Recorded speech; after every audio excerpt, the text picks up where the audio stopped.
Nananatiling nakakaapekto pa rin po ang bagyong Julian sa ilang lugar sa Northern Luzon. Inaasahang magre-recurve naman ito ngayong araw habang tinutumbok ang bansang Taiwan.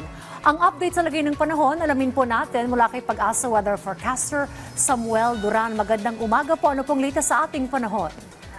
Yes po, magandang umaga po sa inyo at sa lahat ng ating taga-subaybay. So tama po kayo dyan, no? Si Bagyong Julian pa rin ay talagang kahit nasa labas pa po ng ating PAR ay nananalasa pa rin. So as of 4 a.m., si Bagyong Julian ay naging typhoon na lamang, although malakas pa rin po ito, no? Na bumaba siya into typhoon intensity from super typhoon.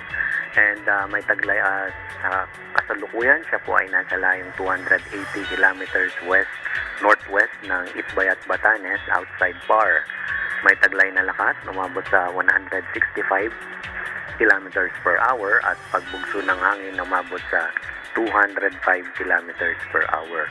Kumikilos po ng napakabagal itong si Bagyong Julian sa direction po ng northwestward.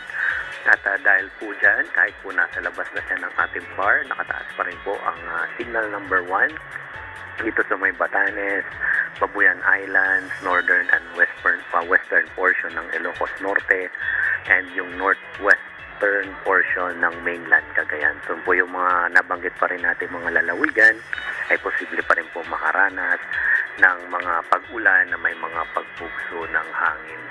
Samantala, dito naman po sa Kamaynilaan, asahan din po natin yung mga partly cloudy to cloudy skies na may mga isolated rain showers or thunderstorms.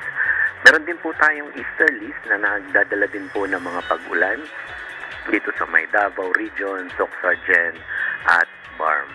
Yan po ang ating update mula po dito sa Pag-asa. Ako po Samuel Duran. Magandang umaga po. Maraming salamat po, Weather Specialist Mr. Samuel Duran.